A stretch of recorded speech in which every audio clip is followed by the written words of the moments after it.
Сегодня Московский суд столицы оказался в центре внимания большинства масс-медиа республики. Фемид рассматривает резонансное дело экс-депутата Госсовета. Такого, пожалуй, в истории татарстанского парламентаризма еще не было. Рустем Хасанов во время следствия находился под подпиской о невыезде. В суд он пришел сам, был в отличном настроении. На вопросы журналистов отвечал с иронией. Ничего запрещенного по себе не имеется? На этот раз нет.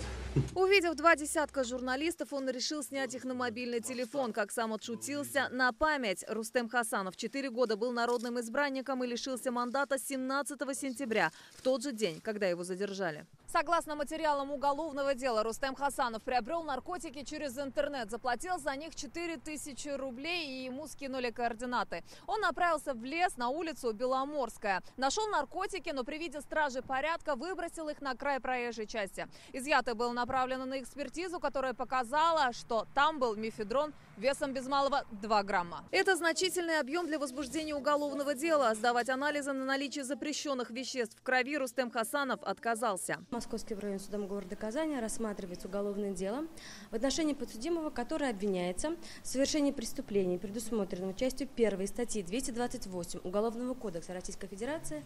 Это незаконное приобретение, хранение без цели сбыта наркотических средств в значительном размере. А какой вердикт суда вы сегодня ожидаете? Справедливый.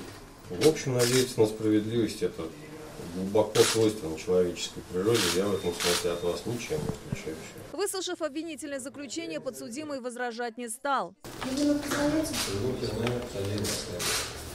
ходатайство, рассмотрение дела в порядке особого производства поддерживаете? Поддерживаю. Я впервые совершил за 43 года жизни ошибку подобного масштаба. Сейчас понимаю, насколько это была идиотская выходка.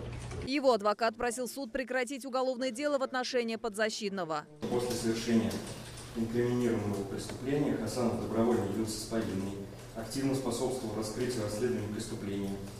Ранее до совершения преступления являлся руководителем благотворительного фонда. Суд согласился рассмотреть дело в особом порядке и удалился в совещательную комнату. Гособвинитель в прениях запросил 1 год и 3 месяца условного срока. Представитель Фемиды назначил наказание на 3 месяца меньше. Назначить ему наказание в виде лишения свободы сроком на 1 год. После оглашения приговора Рустем Хасанов признался журналистам, планирует заняться благотворительной деятельностью. Нафиса Минязова, Игорь Романов, ТНВ, Казань.